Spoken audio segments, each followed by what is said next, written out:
Buy a subscription to The Athletic this December and gift one absolutely free. See the link in the description for more information. Real Madrid are having a tough time. They scraped through their Champions League group despite losses to Shakhtar Donetsk. But domestically, it's a different story. They recorded a win against Sevilla, but that was their first clean sheet in 7 games and their first league win since October. And if they lose today to Atletico Madrid, they'll be 9 points behind the league leaders, who also have a game in hand. So what's going wrong?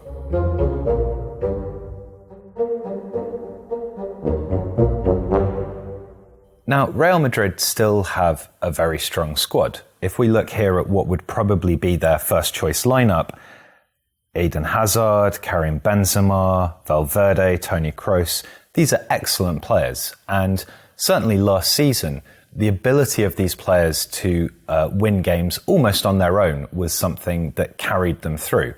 As La Liga restarted after the COVID break, Real Madrid became increasingly direct. They looked to press higher, win the ball back, and basically overwhelm the opposition with sheer weight of numbers forwards. So the fullbacks would push very high. There'd be a player that was sort of dropping in here, and they would look to try and get pretty much 5 players forwards, sometimes even 6.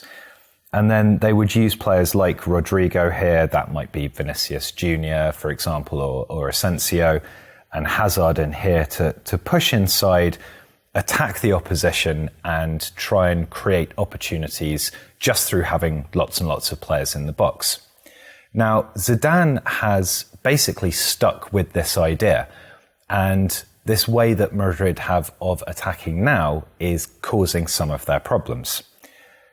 Part of the way they do this is Toni Kroos quite often will drop back alongside the centre-backs, while Casemiro or whichever midfielder is in that kind of central spot will push slightly more forwards.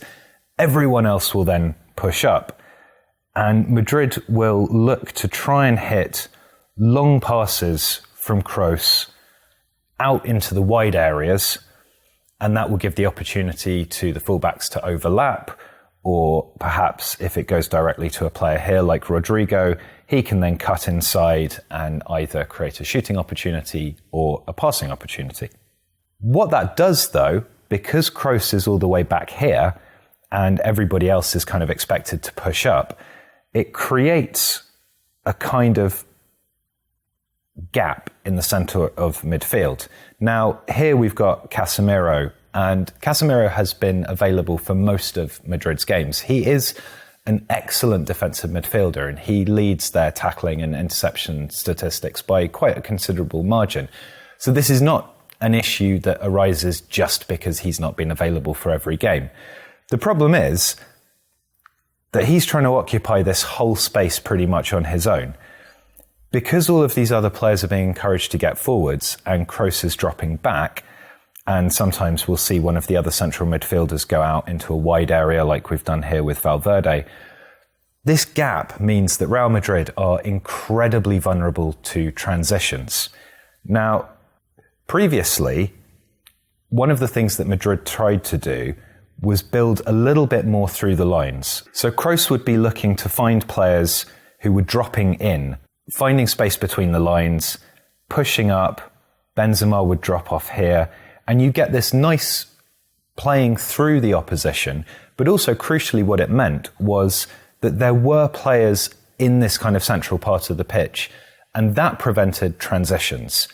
If the opposition win the ball back, then Madrid had some players in that area to try and win it back. That's not what's happening currently.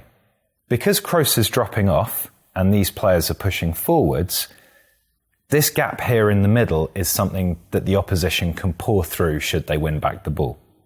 This is not helped by the fact that while Real Madrid are quite a high-pressing team, and what we mean by high-pressing is that they press in their attacking third of the pitch rather than the intensity with which they press. So they're trying to get quite a lot of players forwards to disrupt the opposition countering. They're not actually very good at it. So only Cadiz are actually allowing more opposition passes through the press this season than Real Madrid, and Cadiz press an awful lot less.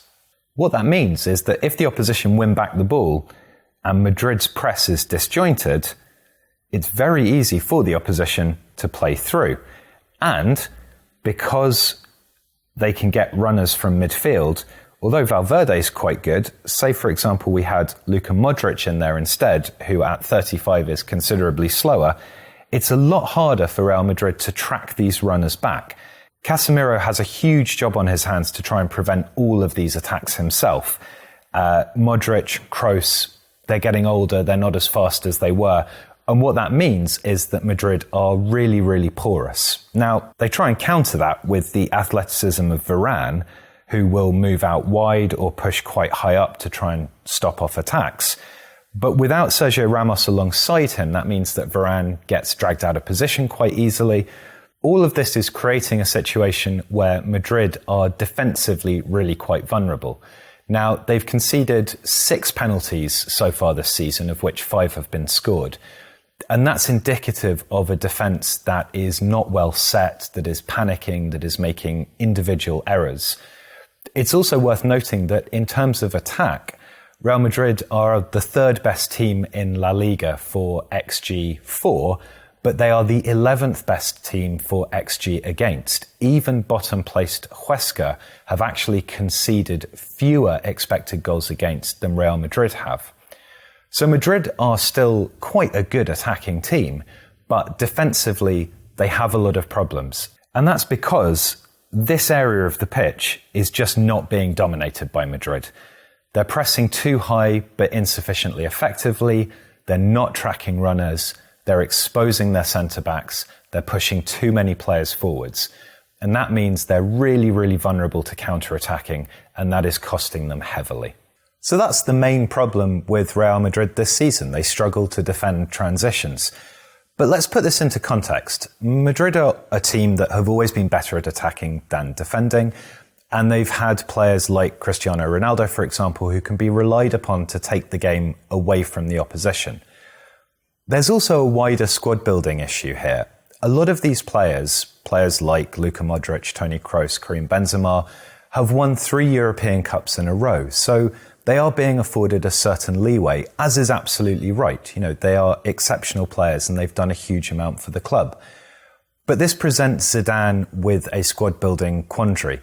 He's trying to bring in younger players, he's trying to freshen the squad up, but at the same time, he's got a core of players that are 28 and over who have won everything and are still absolutely integral to Real Madrid. What we're seeing here is what we've seen with a lot of great teams in the past, that there is a transitional period where some of the older crucial players are eased out and younger players come in. And it's a tricky time for any team.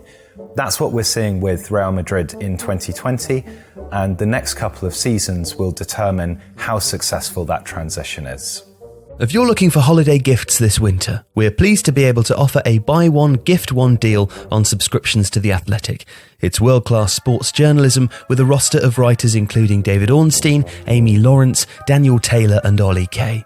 There's dedicated journalists for each Premier League team, bringing you all the latest news and inside information, not to mention hundreds of journalists doing the very same thing for 10 other sports.